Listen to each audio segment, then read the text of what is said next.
Canada's Energy Minister says Alberta will need to gain BC support to get its proposed pipeline project approved. What we have said is to build, you need support of the jurisdiction you build through, and you need the support of First Nations. The proponent, in this case, the province of Alberta, needs to get to attract that if they want to build. That's something between the province of Alberta and the province of British Columbia. We've said we will be a constructive participant in that three-way discussion.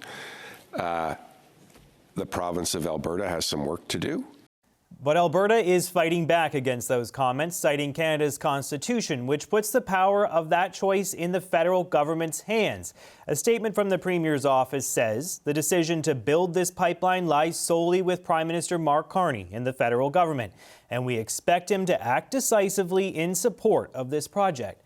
Anything short of that will be a betrayal of constitutional rights of Alberta's citizens and calls into question whether Canada is a functional and law-abiding democracy.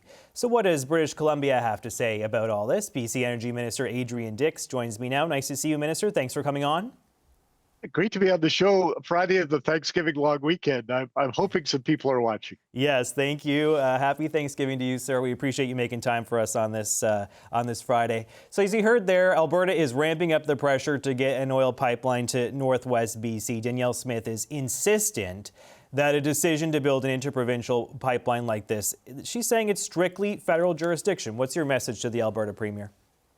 Well, two things. I always enjoy it when the province of Alberta advocates for federal jurisdiction. That's always interesting to me.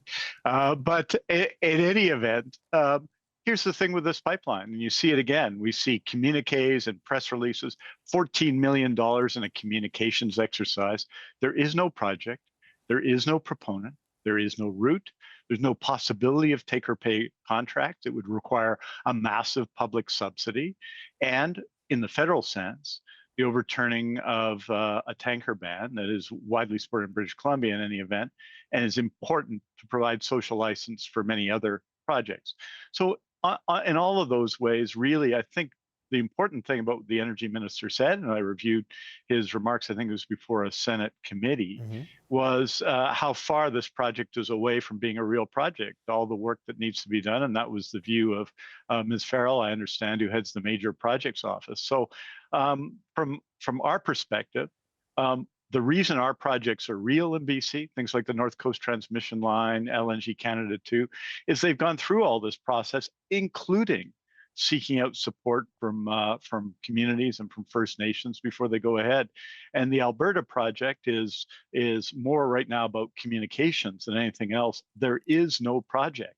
And so to be making sort of these constitutional suggestions at a time when there is no project doesn't make sense to us. Yeah, and the Premier called it a fictional pipeline, I believe, saying that there's really no meat on the bone here. But Alberta is working with some major players in the sector. I mean, I take your point that they are the proponent. They don't necessarily have private sector buy-in at this point, but they're working with Enbridge, South Bow, Trans Mountain. I mean, these are not, random guys. This is not No Name Pipeline Incorporated. Like, these are people who have experience with this sort of thing. If they do get on side, is this something that you would still say no to? Would you say forget it, even if there is a buy-in from the private sector? JP, those companies have agreed to be part of an advisory committee, sure, right? That's not a project. Let's be straight. Let's be straightforward here. And by the way, and you want to talk about projects. There are projects, including ones proposed by TMX, increase access to tidewater for Alberta, right? For Alberta bitumen. There are serious projects that are a fraction of the monumental cost this would be. Canada's productivity being improved by a massive public subsidy to an oil pipeline that isn't a real project. That's not, I think, the direction we're going in. I think Minister Hodgson's comments yesterday, I think Minister Hodgson knows that the Major Projects Office is a federal construct, and that's his office, and they'll be making decisions about it. They know that the tanker ban is a federal matter as well. They're not saying that. They're saying that in every project, this is true of every single one of the projects we put forward, you need, as you're advancing a project, to develop social license, which is normal. And why we've been so successful in BC, why we've gone under our government, under Premier Horgan and Premier Eby's government, from no LNG projects in BC for no capital investment to 3 projects and $50 billion in capital investment. Why we're building a massive clean energy plan. These require us to go through projects and engagements, and we've done that. It's why they're real projects and why this one isn't. I mean, there is no route, JP. Yeah. There is no project. There is no money. There is no customers. There is no case here. And so to have a massive constitutional case under discussion under those conditions, which is what I think are being suggested, is just the wrong thing. And what we want to do is get down and work with Alberta on real projects as well, including projects that are significantly in their interests and more in their interests than in our interests. And by the way, all of our projects really are also in their interests as well. But do you believe you have a veto over this sort of thing? I take your point about there's no proponent, there's no route, there's no nothing. But if there is, and you are saying no, is it your contention that there should be a veto for BC over a bitumen oil pipeline to the Northwest Coast? Is that what you're telling me?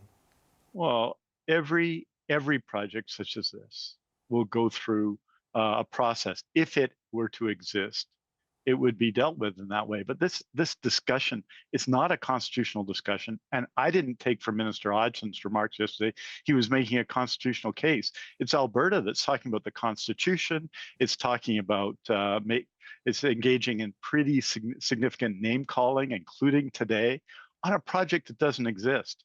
And I think we deserve better as a country. We should work on projects that exist, and that's what we're doing, including projects that benefit the province of Alberta. So, I mean, I know a lot of people come to me even here and say, well, what about the pipeline? I don't think they understand it doesn't exist, that this is a communications exercise.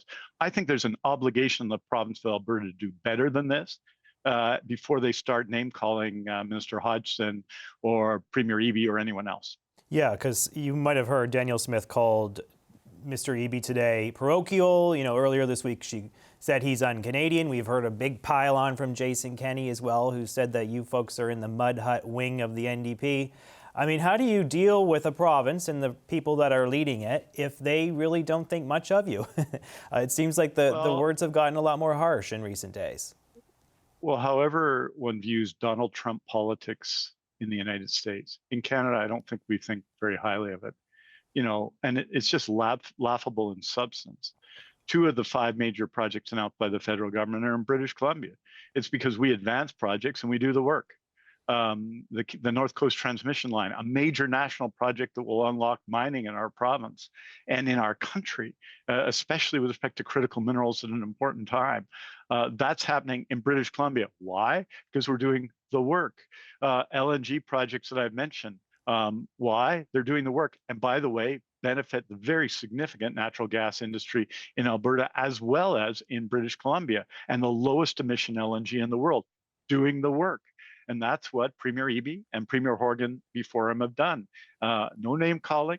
I understand there are different political interests and a need to unite political forces in Alberta around a common enemy.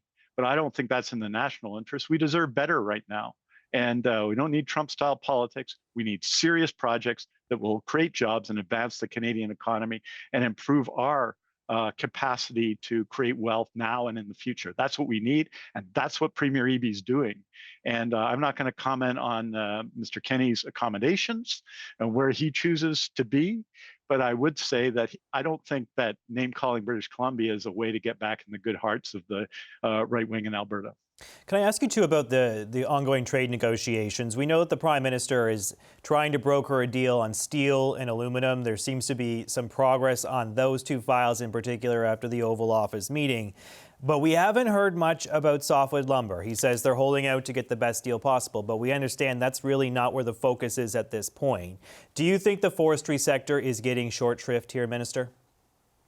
Well, I think over 20 years, the forest industry got short shrift, and that's a case successive BC governments of all stripes have made, and our outstanding forest minister is making that case now.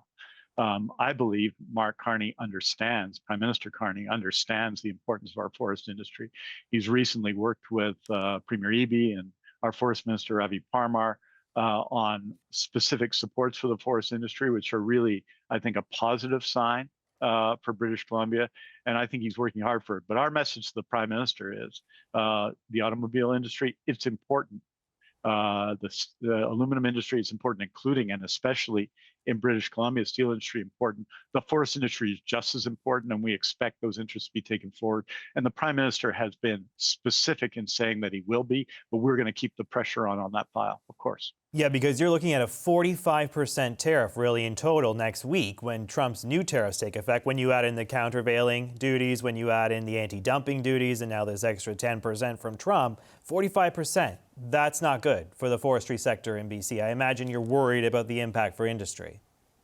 It's vicious politics, and it follows really 3 decades of similar efforts from the United States against our industry. It's not in the interests of the United States, where they need to build houses and they have their own housing crisis, not in the interest of industry there. And it's surely a specific attack that British Columbia feels more than others. So we are absolutely advocating for our communities. And that's a crucial aspect of the discussions. And the forest industry has taken more of this than any other industry in the country. I know the importance of the automobile industry, for example, in Ontario. This is just as important to our country. The forest industry's issues are Canadian issues and British Columbia issues. And we expect the Prime Minister to advocate. And I have to say, I think the Prime Minister is, as we understand it, doing just that. All right, let's leave it there. Thank you so much. Nice to see you. BC Energy Minister Adrian Dix. Appreciate you coming on, sir. Happy Thanksgiving. Happy Thanksgiving to you. Enjoy the turkey.